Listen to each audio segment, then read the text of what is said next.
नमस्कार मित्रमैत्रिणींनो, आपल्या कथामंथन या चॅनलमध्ये तुम्हा सर्वांचं पुन्हा एकदा हार्दिक स्वागत. आजच्या व्हिडिओमध्ये आपण पाहणार आहोत की श्री स्वामी समर्थांच्या कोणत्या मंत्राचा जप केल्याने हे खास सुख मिळेल. एकदा एक माणूस मरतानाही खूप यातना भोगत होता. त्याला पाहण्यासाठी खूप लोक जमली होती. तेव्हा तिथून एक संत जात होते. लोकांनी त्या संतांना विचारलं, या पीडिताला मुक्ती मिळण्यासाठी एखादा खास उपाय सांगा, जेणेकरून त्याचा शांततेमध्ये मृत्यू होईल. संतांनी सांगितलं, जर स्वर्गातली माती आणली तर तो या यातनेतून मुक्त होईल. सगळे थक्क झाले. आता स्वर्गातून माती कोण आणेल?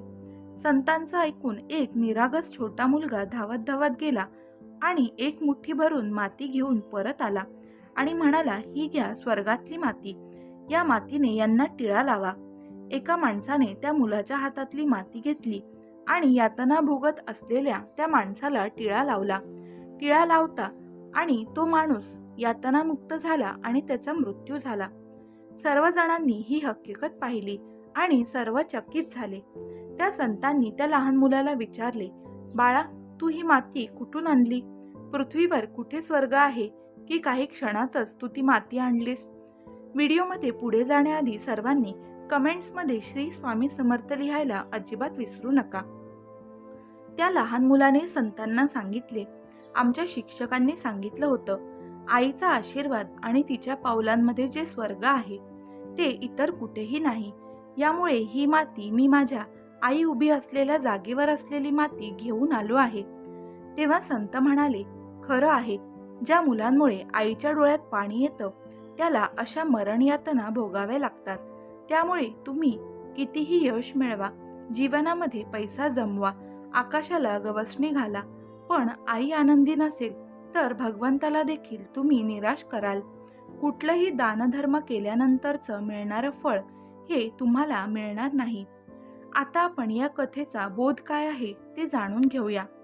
वैराग्य वाचून सारा परमार्थ लटका आहे. पक्ष्यांची पिल्ले त्यांच्या पंखांखाली वाढतात, त्याप्रमाणे घरातल्या माणसांना आपण प्रेमाच्या आश्रयामध्ये ठेवावे. आपण त्यांच्यावर प्रेम करतो याची जाणीव ज्याला असेल त्याचे दोष हे काढलेले त्याला बोचत नाहीत. आईने मुलाचे दोष त्याला सांगितले तरी सुद्धा त्याला त्याचे वाईट हे वाटत नाही.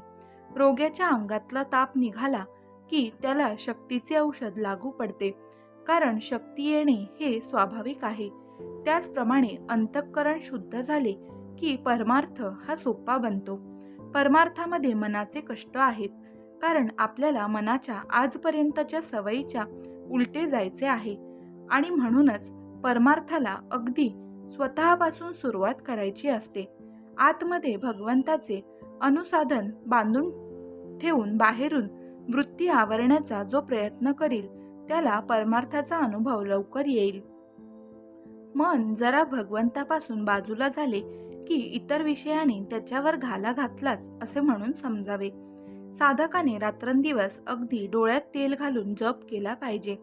म्हणून परमार्थ म्हणजे अखंड सावधानता होय.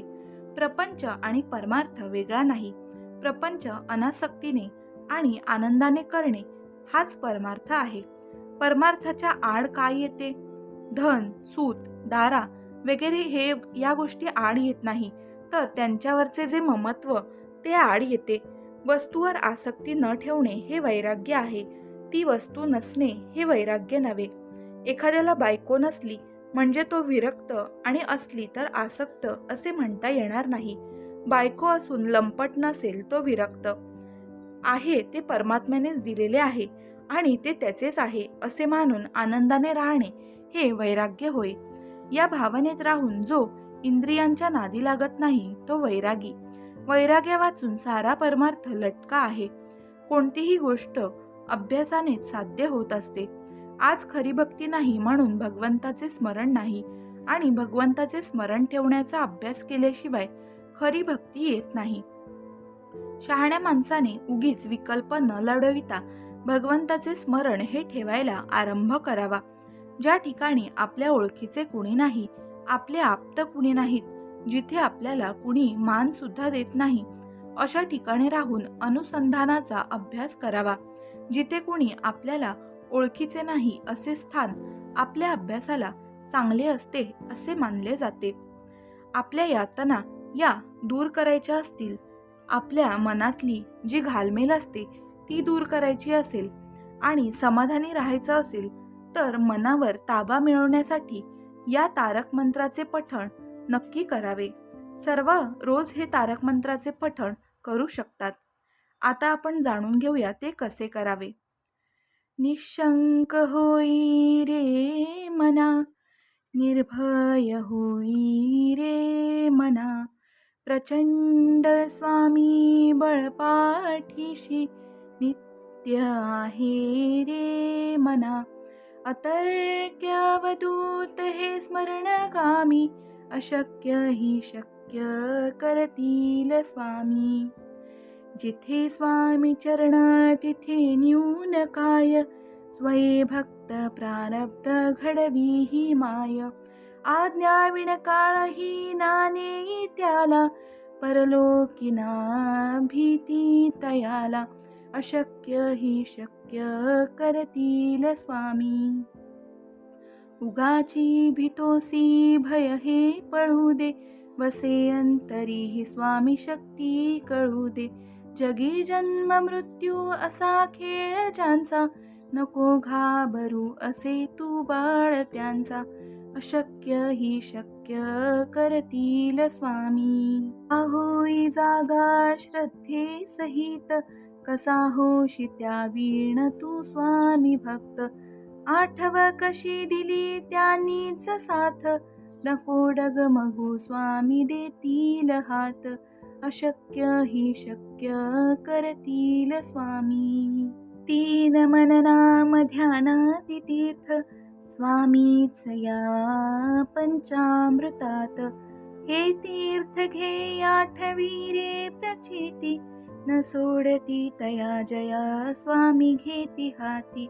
अशक्य ही शक्य करतील स्वामी. श्री स्वामी समर्थ. हा व्हिडिओ कसा वाटला, आवडला का हे आम्हाला कमेंट करून नक्की कळवा. त्याचप्रमाणे तुम्ही आपल्या कथामंथन या चॅनलवर जर नवीन असाल तर चॅनलला लगेच सबस्क्राईब करा आणि बेल आयकॉनवर क्लिक करा, जेणेकरून जेव्हा नवीन व्हिडिओ येईल तेव्हा त्याची माहिती सर्वात आधी तुम्हाला मिळेल. आता आपण भेटूया पुढच्या व्हिडिओमध्ये. धन्यवाद. श्री स्वामी समर्थ.